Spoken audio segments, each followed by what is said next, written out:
भाग 15. श्रद्धाचे बदललेले वागणे पाहून सोनल थोडी शॉक झाली होती. पण लगेच भानावर येत ती रागाने म्हणाली, "दीदी, तू आज जरा जास्तच बोलत आहेस. असं नाही का वाटत तुला?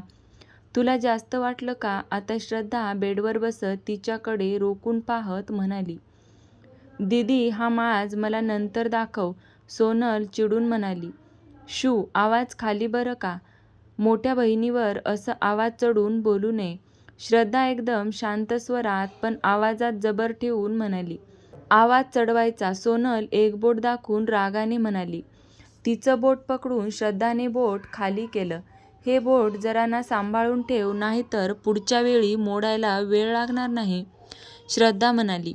धैर्यशील रूमबाहेरून सगळं ऐकत होता. सोनल श्रद्धाशी सगळ्यांसमोर कशी वागते आणि एकांतात कशी वागते त्याच्या सगळं समोर आलं होतं. त्याचे डोळे अगदी शांत होते, पण मनातून तो भयंकर चिडला होता. नकळत हाताच्या मुठी घट्ट झाल्या आणि डोळ्यासमोर काही आठवणी तरळून गेल्या.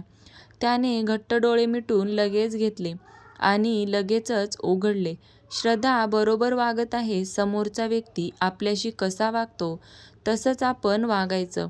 मनातल्या मनात धैर्यशील म्हणाला, "दीदी, तुझ्या डोक्यावर परिणाम झाला आहे का लग्न न झाल्यामुळे?" सोनल हसत श्रद्धाकडे पाहत म्हणाली, "डिअर सिस्टर, असं तर मी पण म्हणू शकते ना की तुझं लग्न झाल्यापासून तुझ्या डोक्यावर परिणाम झाला आहे." श्रद्धा सोनलकडे पाहून हसून म्हणाली. सोनल चिडून म्हणाली, "ओरडू नकोस, मला ऐकू येतं." श्रद्धा कानात बोट घालत वैतागत म्हणाली. सोनल खूप जास्त चिडली होती. तिला काही सुचत नव्हतं की काय बोलायचं आहे ते. ती इथे तर तिला धमकी द्यायला आली होती, पण श्रद्धाचे वागणे पाहून ती तर गप्पच झाली होती. सोनलने तर धमकी तिला दिली होती, पण तिला स्वतःला जाणवत होतं की या धमकीचा काहीच असर श्रद्धावर होणार नाही, कारण श्रद्धाने आता स्वतःसाठी स्टँड घेतला होता. यावेळी श्रद्धा कणखर झाली होती. "तुझं झालं असेल बोलून तर तू जाऊ शकतेस. मला भरपूर कामं आहेत." श्रद्धा म्हणाली आणि सरळ सरळ तिला रूममधून बाहेर जाण्यास सांगितलं, म्हणजे रूममधून हाकलून दिलं होतं. तनतन पाय आपटत ती रूममधून बाहेर जायला निघाली तसा धैर्यशील पटकन एका बाजूला निघून गेला. सोनल पाय आपटतच तिच्या रूमकडे निघून गेली. किचनमध्ये शिवांगी आणि आत्या जेवणाचं पाहत होत्या. शिवांगी भाजी करत होती तर आत्या चपात्या करत होत्या. "शिव, भाजीचा मस्त वास सुटला आहे ग. तू खरंच सुगरण आहेस. माझ्यापेक्षाही छान भाज्या बनवतेस." आत्या हसत तिची तारीफ करत म्हणाल्या. "काही काय आत्या, माझ्यापेक्षाही तुमच्या भाज्या खूप चविष्ट असतात." शिवांगी हसत म्हणाली. "जरी स्वयंपाकाला शेफ वाड्यात असेल तरीही काही ठराविक वारी घरातल्या बायकांनी जेवण करायचा नियम माईंनी घालून दिला होता." आज आत्या आणि शिवांगी दोघीही जेवण बनवत होत्या. त्या दोघींना मदत करायलाही शेफ होतेच. "आत्या, एक विचारू का?" शिवांगीने जरा भीतच विचारले. "अगं, विचार की, त्यात काय परमिशन घेतेस?" आत्या चपात्या भाजत म्हणाल्या. "तुम्हाला राग तर येणार नाही ना?" शिवांगीने विचारले. "शिवांगी, आता तू जर नाही विचारलंस तर बघच, मी खरंच रागवेल." आत्या तिला दरडावत म्हणाल्या. "ते आत्या, माईसाहेब जेवण आणि नाश्ता रोज कुणाला घेऊन वर जातात?" शिवांगीने एका दमातच विचारलं आणि आत्याकडे पाहू लागली. शिवांगीचा प्रश्न ऐकून आत्याचा चेहरा थोडा उतरला होता. "सॉरी आत्या, नका सांगू मला. तुम्हाला दुखवायचं नव्हतं." माझा प्रश्न ऐकून तुमचा चेहरा उतरला, शिवांगीने म्हटले. "अगं, तू कशाला स्वारी बोलतेस? तूही आता या घरची सदस्य आहेस, तर तुलाही सगळं माहिती असायला हवं. तुला सांगेन, पण रात्री आपण निवांत बसून बोलू." आत्या चेहऱ्यावर हसू ठेवून म्हणाल्या, "हो चालेल आत्या, मला काही घाई नाही. तुम्हाला जेव्हा सांगायचं आहे तेव्हा सांगा. ते फक्त मला विचारायचं होतं." "कधीपासून माझ्या मनात होतं." शिवांगी भाजी हलवत म्हणाली. "आत्या, दुपारी 1:30 वाजता सगळेजण डायनिंग टेबलवर जेवायला बसले. श्रद्धा, नीट जेव गं. तुझे जेवण कमी झालं आहे असं करून कसं चालेल बाळा. जे झालं ते विसरून जा. तुझी काही कारणं असतील म्हणून तू निघून गेली होती तेव्हा राग आला होता, पण एक मन म्हणाले की काहीतरी कारण असल्याशिवाय तू असं वागणार नाहीस. तुला जेव्हा वाटेल तेव्हा सांग. माई काळजीने म्हणाल्या. माईंना सगळं माहिती होतं, पण सोनलसमोर ड्रामा करावा लागत होता. कारण सगळं सत्य तिच्या तोंडून कबूल करून घ्यायचं होतं. एकदा का तिने कबूल केलं तर ती होती आणि माई होत्या.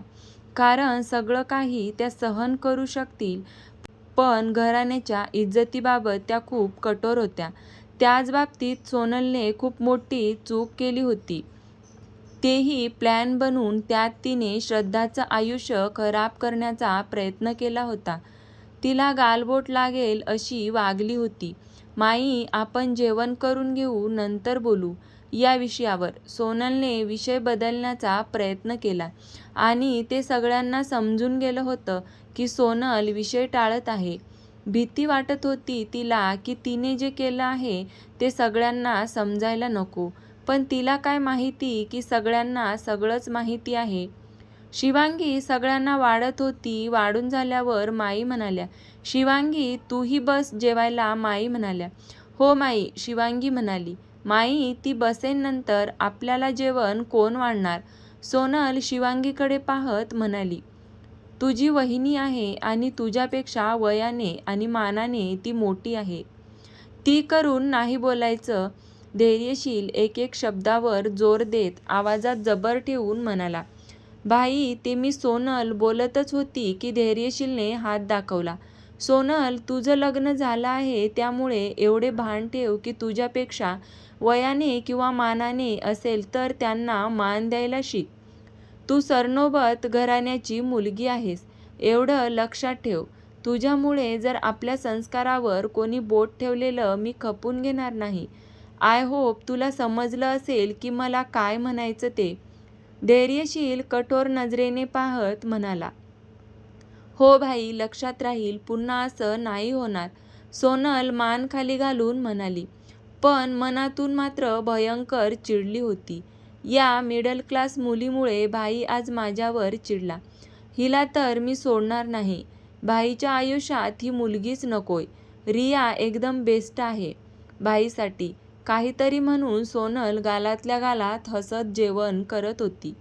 तुझ्या मनात जे काही सुरू आहे ना सोनल, ते थांबव, नाहीतर माझ्या इतकं वाईट कोणीही नाही.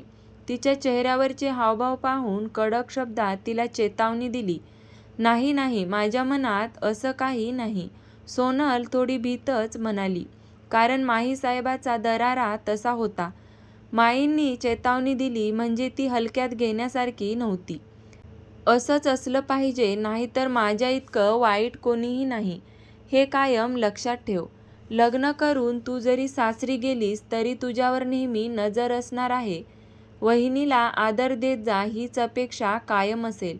हो माई, लक्षात ठेवीन. सोनल म्हणाली.